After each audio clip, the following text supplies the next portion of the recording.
Hello everyone, welcome to our channel study बल। आज के जो हमारे दो नए क्वेश्चंस हैं, वो पहला जो क्वेश्चन होगा वो है पार्टनरशिप से, दूसरा क्वेश्चन है पाइप एंड सिस्टर्न से। तो चलिए अब इनकी प्रैक्टिस करते हैं। और yes, don't forget to subscribe my channel, like and share also. Now start with the question. First question में कहा गया है, Ravinder and Nusrat together started a business with investment of ₹8400 and ₹6500 कि रविंदर और नुसरत एक बिजनेस स्टार्ट करते हैं जिसमें उनकी इन्वेस्टमेंट होती है 8400 और 6500। After 6 month Ravinder Nusrat increase the investment 10% and 20%, यानी 6 महीने बाद रविंदर और नुसरत अपनी अपनी इन्वेस्टमेंट को बढ़ा देते हैं। रविंदर 10% से बढ़ा देता है और नुसरत 20% से बढ़ा देती है। At the end of a year total profit in the business was 6388। साल के अंत में जो उनका ओवरऑल प्रॉफिट होता है वो होता है 6388। तो उसमें बताइए then the share of profit of Ravinder, तो रविंदर का प्रॉफिट का शेयर कितना होगा। तो ये क्वेश्चन है पार्टनरशिप से। तो यहाँ पे हम पार्टनरशिप में जो प्रॉफिट होता है वो इन्वेस्टमेंट और टाइम का मल्टीपल होता है। ठीक है, तो यहाँ से दो चीज़ें निकल के आती हैं कि जो प्रॉफिट होता है वो इन्वेस्टमेंट के डायरेक्टली प्रोपोर्शनल होता है, मतलब इन्वेस्टमेंट जिसकी ज़्यादा होगी प्रॉफिट उसी का ही ज़्यादा होगा। दूसरा, साथ में ये भी पता चलता है कि अगर टाइम जिसका ज़्यादा होगा, इन्वेस्टमेंट में जो जितना ज़्यादा टाइम लेगा प्रॉफिट उसका भी ज़्यादा होगा। तो अब यहाँ पर एक चीज़ और सामने आती है कि अगर आपका टाइम दोनों का सेम है, कांस्टेंट टाइम है, तो जो इन्वेस्टमेंट का रेशियो होगा वही आपका प्रॉफिट का रेशियो होगा। लेकिन इस क्वेश्चन में हमारा जो इन्वेस्टमेंट दी गई है, पहले 6 महीने कुछ और होती है, बाद के 6 महीने कुछ और होती है।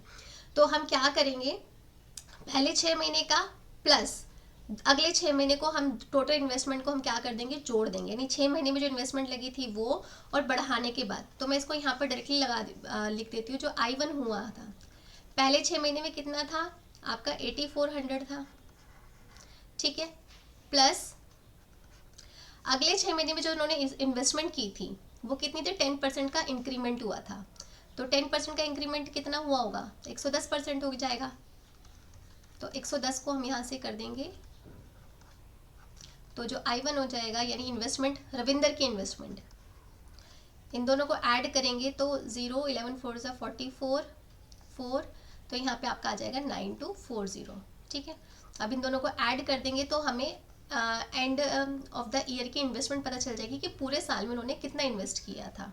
तो यहाँ पे 0 4 6 यहाँ पे 17 रुपीज़। ठीक है, यानी पूरे साल में जो उन्होंने इन्वेस्ट किया था वो इतने रुपीज़ इन्वेस्ट किया था। ये हो गया रविंदर का।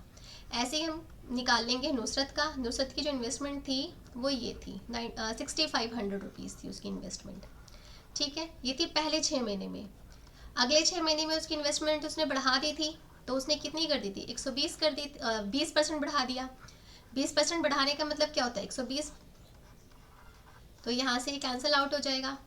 तो 6500 प्लस यहाँ से देखिए 12 5 ज़ा 60 हो जाएगा, 6 12 6 ज़ा 72 और 6 78। तो इसकी जो ओवरऑल इन्वेस्टमेंट थी, यानी पूरे साल में जो उसने इन्वेस्ट किया था वो उन्होंने इतना इन्वेस्ट किया था, 14300 रुपीज़। तो ये हमारी पूरे साल की इन्वेस्टमेंट आ गई कि उन्होंने पूरे साल में कितना इन्वेस्ट किया था। उन्होंने एक साल में रविंदर ने इतना इन्वेस्ट किया, नुसरत ने इतना इन्वेस्ट किया।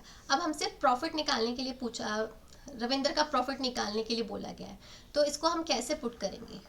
तो इसको जो करने का तरीका होता है, हमारे पास, मैंने यहाँ रविंदर का लिख लिया, यहाँ पे नुसरत का लिख लिया।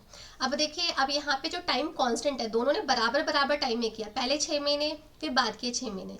तो जब हमारा टाइम कांस्टेंट होता है तो जो आपका इन्वेस्टमेंट का रेशियो होता है वही आपका प्रॉफिट का रेशियो हो जाएगा। तो इन्वेस्टमेंट कितनी हो गई है यहाँ पे, 17640 तो हो गई थी रविंदर की इन्वेस्टमेंट, और 14300 हो गई थी इसकी इन्वेस्टमेंट। तो यहाँ से हम इसको थोड़ा सा, इसको रेशियो को शॉर्ट कर लेते हैं। तो यहाँ से कट जाएगा, ये 2 से चला जाएगा, तो 2 8 ज़ा 16 8 8, 2 यहाँ पर आ जाएगा 7, और ये यहाँ पे 1 पे और ये 5 पर, ये हो गया इसका रेशियो। तो ये हो गया इन्वेस्टमेंट का रेशियो। तो प्रॉफिट का रेशियो भी क्या होगा, 882 ही हो जाएगा। ये इन्वेस्टमेंट था, ये प्रॉफिट था। अब जो हमें प्रॉफिट दिया गया है वो क्या है, वो इन दोनों का टोटल है। ये एंड का था, जो प्रॉफिट और जो लॉस हम देखते हैं वो एंड ऑफ द ईयर देखा जाता है। अब हमसे पूछा गया किसका शेयर पूछा गया, रविंदर का, तो रविंदर का शेयर क्या हो जाएगा, तो यानी इन दोनों की जो वैल्यू है, इन दोनों को अगर हम जोड़ेंगे तो वो आ जाएगा 882 प्लस 715, यानी 5 और 2 7, 8 और 1 9, 8 और 16 और 1 15। ये हमारा हो गया प्रॉफिट का रेशियो। ठीक है, तो इसको हम ज़रा थोड़ा नेक्स्ट पेज पे करते हैं।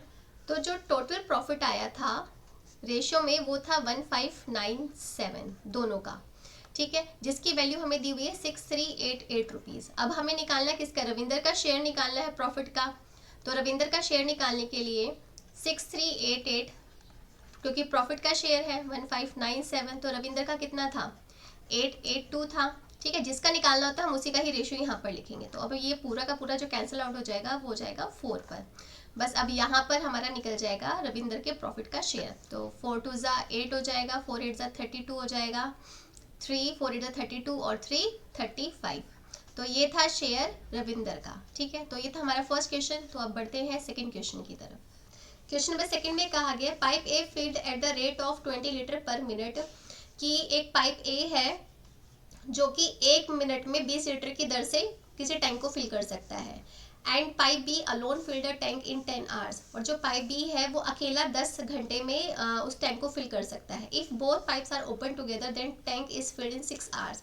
अगर दोनों पाइप्स को एक साथ खोल दिया जाए तो दोनों मिलकर 6 घंटे में उस टैंक को फिल कर सकते हैं। Find the capacity of a tank, तो टैंक की कैपेसिटी बताइए, यानी उस टैंक में कितना पानी आ सकता है, तो कितना लीटर पानी उसके अंदर आ जाएगा, तो वही टैंक की कैपेसिटी होगी।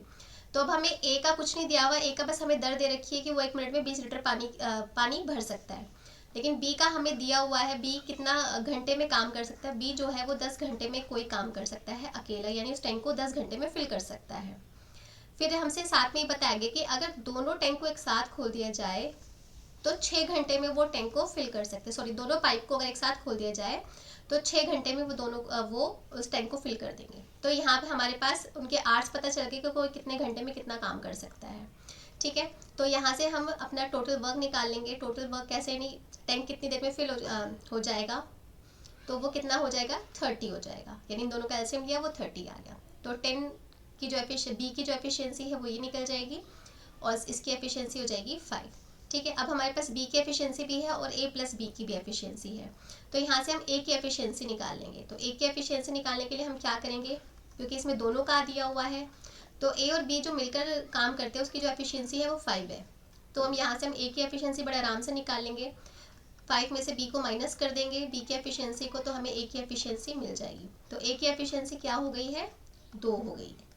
ठीक है, क्योंकि हमें ए का निकालना इसलिए था क्योंकि हमें जो रेट दिया हुआ है वो हमें पाइप ए का ही दिया हुआ है, तो हम इससे हम कैपेसिटी ऑफ टैंक निकालेंगे। ठीक है, तो अब हम पहले ये देख लेते हैं कि जो ए है वो कितने घंटे में काम कर सकता है। तो ए का जो टाइम हो जाएगा वो क्या आएगा, टोटल वर्क कितना है 30 है, डिवाइडेड बाय एफिशिएंसी की कितनी है 2। तो जो ए का जो आवर्स हो जाएंगे 15 आवर्स। अब यहाँ पे हमें एक चीज़ समझनी है कि जो ए है वो 1 मिनट में 20 लीटर पानी फिल कर देता है, तो 15 घंटे में वो कितना फिल करेगा वो निकल जाएगा, तो हम कैपेसिटी ऑफ टैंक निकाल सकते हैं। लेकिन यहाँ पे मिनट का दिया हुआ है, यहाँ पे आवर्स का दिया हुआ है, तो 1 मिनट में कितने घंटे हो जाएंगे 1/60 हो जाएगा। तो यानी 1/60 आवर में वो 20 लीटर पानी भर सकता है। हमें निकालना कितने का है 15 घंटे का, तो 15 घंटे का जब हम निकालेंगे तो क्या हो जाएगा 20 × 60 × 15। तो इनको जब हम सॉल्व करेंगे तो जो आंसर आएगा 1200 गुणा 15 हो जाएगा, और यहाँ पे इसको सॉल्व करेंगे तो 18,000 लीटर टैंक की कैपेसिटी होगी। ये थे आज के दोनों question. So if you like the video please subscribe my channel, like and share also. Thank you very much.